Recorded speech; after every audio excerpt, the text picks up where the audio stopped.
Hello, welcome to LA. It's late o'clock in the, not sure what time it is. And it's late o'clock everywhere, really, isn't it? Yeah, pretty much. There is no good time to be alive right now, but we just got back from the Bethesda presser. Yay! And it was interesting. There was lots of good stuff to talk about. The first of which I guess we should talk about is Fallout?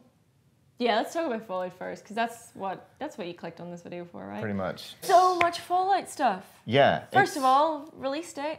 It's coming really soon. Yeah, it's the 10th of November. 10th of November this year. Yeah. That's like mere months away. Yeah, and like it's funny because people were like, oh, Vault 111, that could be to do with the release date. Is it going to come this year? Yeah. And it turns out those people were right. People were right about a lot, in fact. Yes, and your video that you did, not to blow your own trumpet or anything, but you should do, but that actually mentioned a lot of things that came to pass. Well, the first thing I guess we should talk about is the fact that the dude at the start of the trailer, or his wife, depending on who you play as, that is the fully voiced protagonist. Yeah, because I wasn't sure at first. I actually thought that, so their baby is the survivor. Mostly because they said, based on how you customize the two parents, they will generate what the baby looks like. And I was like, oh, that's kind of cool, because maybe that's But no. So the thing that I found funny as well is that at the press event they said, okay, so we're not going to spoil it for you, but we're going to tell you everything that happens without context. Basically, your wife and child die. But it's weird because they say, okay, so they survive that blast that you see in the original trailer, which just wouldn't happen, let's be honest. But so they survive that, and then tragically, actually, everyone else in the vault, apart from you, dies. Yeah. Which I guess would be like, maybe it's like a cryopod thing. the cryopod thing. And there was reference to like a master brain that was maybe working as an overseer. And it malfunctioned and everyone died but you. Not really sure what's going on there. But the other thing that we kind of talked about in that video that is definitely confirmed is crafting, which looks massive in this game. That is intense. Not only can you build your own houses in like various little locations in the world. Is it various locations? Because I wasn't sure whether it was like you can build. Well, you can't. I mean, you shouldn't be able to build everywhere. But it's like, is it one settlement or? So it's the predetermined locations around the world that you can build in. So my assumption is, early on, you maybe get that little garage together, but then as you move across the wasteland and you complete the quest in that area, you've got less cause to go back there, so you get a bigger area and you can make more ambitious stuff. Because they said you could have like Brahmin caravans, like going between them and stuff. Which kind of almost has like a civilization element to it, where you're like trading between your own cities, which is kind of awesome. But weapon crafting as well. Which looked insanely detailed. Huge. So they were talking about like a bunch of base weapons, but then the sheer number of different component parts. Yeah. What I thought was really cool as well is that the component, because they said like everyone has like this compulsion in Fallout games previously to like collect loads of junk. But now the junk serves a purpose. Yeah. So like I saw in like the specific examples that came up on screen, there was like from a globe that you find, you can get the screws. Yeah. Or you can get bits of glass from things that would, logically have glass. I think that's quite cool because it means that, like for me, if you're looking around in the environment and you spy something, you're like, oh, I want it. Like, you can actually work out, well, maybe I can get this. So you become like a real scavenger. Which is totally like within keeping with the lore. Yeah, and it puts you into that like survivor mindset. Yeah. One thing they didn't talk about with that is whether it has a bearing on how it looks aesthetically. Because like an adhesive, you can either use glue or duct tape. But it didn't say whether it would be visibly different. I hope so, because that would be amazing. Cool, But I guess we'll see about that one. But the world looks vast. Yes. Which is, I know. And you can make a doghouse for your dog. That's very adorable. Which is awesome. So I guess one thing we actually kind of skipped over in talking about this that we should really talk about is how the start of the game is pre-war. Which is another thing that people just read so much into that trailer, and it turns out like that was actually a worthwhile endeavor, which I love. Yeah. The game starts pre-Fallout, I guess. Like, it's, the world when it was whole and intact and lovely, and it was like, I love how they were so specific. They were like, it was a sunny Saturday afternoon, and and then everyone died. But it's always interesting with these releases how they get you to introduce your own character and like your special points. So like in Fallout 3, you were a babby, and it was like your little babby book. Fallout has always been so great about that. Yeah, the baby book and everything. New Vegas, you've been shot in the head, and the doctor was like, "Is this what you look like without a bullet in your face?" And then you have the weird like love machine to sort out your special points. Whereas this one, You look in the mirror and that's cool. That's for your physical stats. But then the other thing is like, so a Vault Tech salesman comes to the door and filling out your registration form is how you choose like your aptitude for different things. Yeah, it's so really nice. Fun. And then he runs away and he's like, okay, I've got a lot of paperwork to do. I'll see you later. Yeah, goodbye. I'm Mr. MacGuffin. And that special edition though, with the second screen. It's so smart. Smart of them. Like I've seen on Twitter people have already bought it. Wow. People are already buying it, and I can't blame them. I mean, like, yeah. I like how he was so honest on stage, because it's exactly what I was thinking at the time. It was like, second screen experiences are always a bit shit, but this one's kind of, I think, as second experiences go, because Pip-Boy was always a second screen experience, but it was just a screen within the screen. Yeah. And now it's like, I like that. It's really nice. Cool. I wonder if, because like obviously we saw in the conference that the actual in-game one had like mini games and stuff. I wonder will the app whether you can play those, I don't know. I mean, they released a whole different mobile game like during the conference as well, which is crazy, which seems to again have like some insane depth. It looks really fun and people are playing it already. I'm really annoyed I have an Android phone because I think it's just iOS only, which is I'm gonna see if I can start downloading it after this. One thing I didn't like that really stood out to me actually, talking of the aesthetic, was the heads-up display stuff that you saw. It was super clean. It was like really, really pristine, and it maybe it was placeholder. I hope it was placeholder, because the HUD has always been kind of grimy, and it's like a Pip-Boy interface. But it was suddenly like all these super pristine lines and that's true. It was kind of jarring. You're right. Yeah. I find it interesting that they kind of dedicated a whole section to saying the combat's gonna be okay. We promise. It's gonna be real good. You're gonna love it. That is a thing still. That's as improved even. Yeah. I don't know. I guess we'll see whether that's true or not. Yeah. Also, I wonder where he got like both a tuxedo and a really red sparkly dress in Apocalypse. But yeah. Well, I mean, presumably there were seamstresses in the vault. But then they all died. Yeah. I don't know. Mystery unsolved. So Fallout was obviously the main focus of the conference. In fact, I think it probably took up about half of the entire thing. Yeah. So the second biggest thing, I guess, would be Dishonored 2. Not the second biggest thing in terms of time dedicated, but in terms of how excited people are. Certainly in terms of interest. I mean, I think this is one that people really wanted to see, and people were kind of fully expecting to see something at least from Arcane Studios. And yeah, Dishonored 2. I almost wish they'd saved a reveal until they had some gameplay to show. Yeah, me too. But it was very much in keeping with the initial reveal trailer for Dishonored, right? Where it was kind of that mix of third person and first person, and very much about like the high concept, which in this game certainly seems to be advancing the story a bit more. Like the plague seems to be different because it's weird bugs that come out of creepy holes in people's stomachs, and then like there's this otherworldly guy who's taken over with his weird porcelain, like General Grievous dudes. Yeah, what was that? I don't know.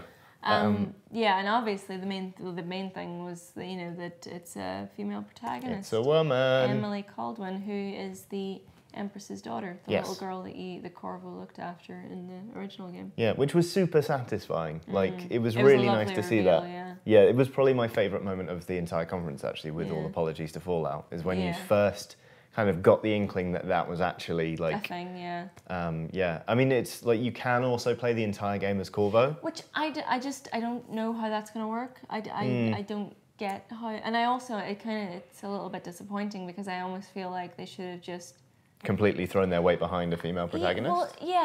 But also I just feel like it dilutes the overall experience to have, because surely those two characters would have entirely different playthroughs. I just would think it would be very different. I think that's the point that they're going for, though, is that because like Dishonored players, the really hardcore ones, are like absolute completionists. Like there are so many skill runs on YouTube and stuff.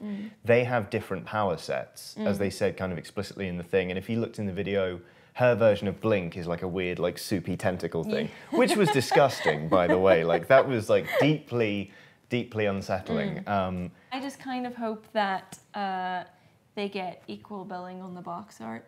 I really hope that the reason Corvo isn't in there is so that they can just whap him on the front of the box. Yeah. I mean, yeah, I'm hoping it won't dilute the story. I find it very difficult to believe that you can have two completely different protagonists Yeah, and well, they'll have different motivations, won't they? And they'll have completely different, reactions to things around them and stuff. So I just... Yeah, at least we'll have another excuse to use the term ludonarrative dissonance. So that'll be nice for everyone. You had to bring it up, didn't you? He's Sorry. bringing it back. But the aside from Dishonored 2, they also announced the definitive edition. Yes, that's right. That was kind of like a little bit at the end, right? Like, you know, we're doing this as well, by the way. To keep you taking over. It feels very soon to me to be doing that. It I know does. it's a new generation of consoles, but... I wonder how...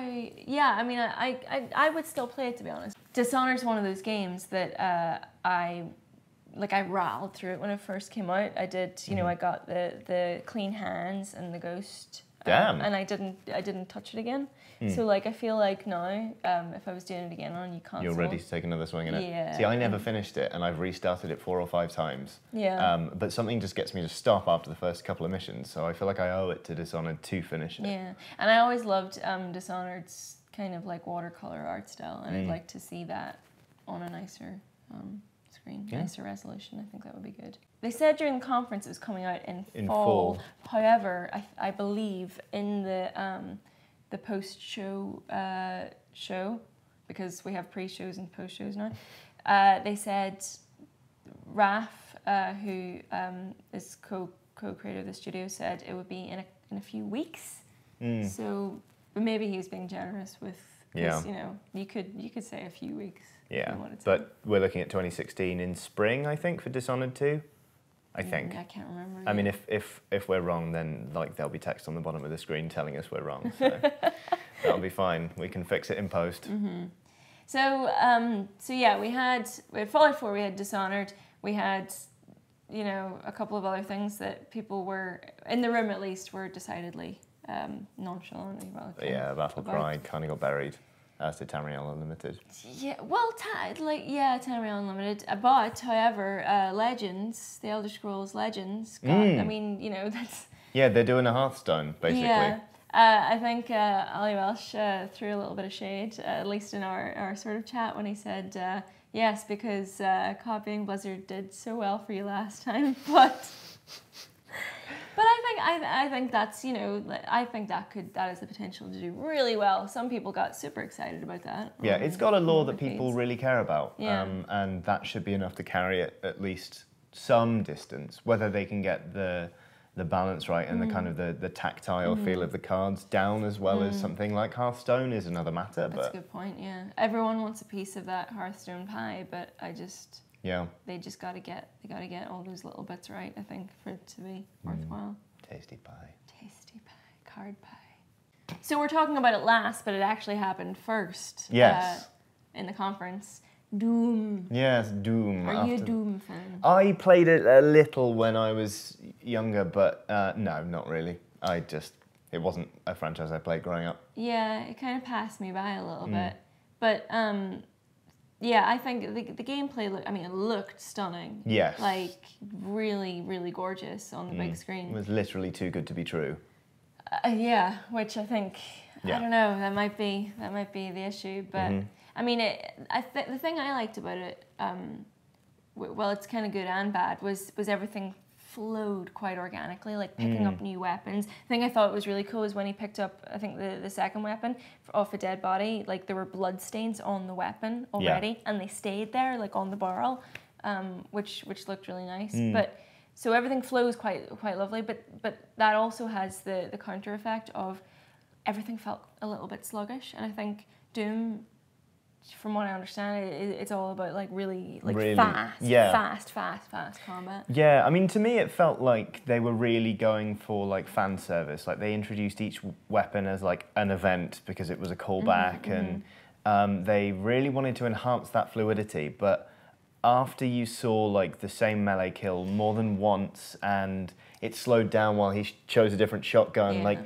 it seemed like a very fluid experience hampered by just its own finicky nature. Yeah. Do you know what I mean? Yeah, for sure. I feel like, even just watching that, I thought it looked great, but by the end, I was quite bored of seeing all... it's just one of those things, those melee kills, you're not, you know, it's just a button prompt, isn't it? You're going to get really bored of that. Like halfway through the campaign, you're going to be like, I don't want to do that anymore. Yeah, but it is doing some interesting other stuff. I mean, we've got like Snap Map, which is a whole That's going to be quite, I mean, the whole, so out of the gym thing as well, Bethesda, we're talking about their new thing, Bethesda.net, Bethesda.net, which is kind of like, they say it's going to be a component of all their games going forward, and it's going to like sort of unify. I guess maybe they're trying to sort of unify like the modding community, like to put them all in one place, because I think like that's what the Snap Map is going to be. Like really boosting. Because initially I thought it was like Snap as in like it's available instantly as soon as you're finished, but it's about the component parts that literally snap together, and even behaviours and stuff like that. So it seems to be incredibly deep, and you can make your own like scripted campaigns, or you can, I guess, make multiplayer arenas and stuff like that. People are going to get super into it. Yeah, I reckon. It's like, even though I'm not really a Doom player, it seemed very much like a Doom title for Doom fans, and it's a good time to do it. Yeah, why not? I mean, I think like it looked really, like some of the combat looked really satisfying, and like, I mean, you gotta love a game where you can rip off someone's hand and like just smash it into their own face. Yeah. Oh yeah, with the big explodey thing where he just ripped out like some kind of like and then just shoved it down. Yeah. It's fun. That was good. That. I mean, all in all, I think for a first conference ever, that was pretty impressive. I think they're doing a lot of smart things, and I think that was like supremely well targeted, and the timing was good. Yeah, and apart from that one bit where they got into like the box of the theater, like and you could just feel the whole room just like go, don't please. It was relatively cringe free, which is always a good thing. Yeah, well done, Bethesda. Well done, Bethesda. Fallout 4, yay.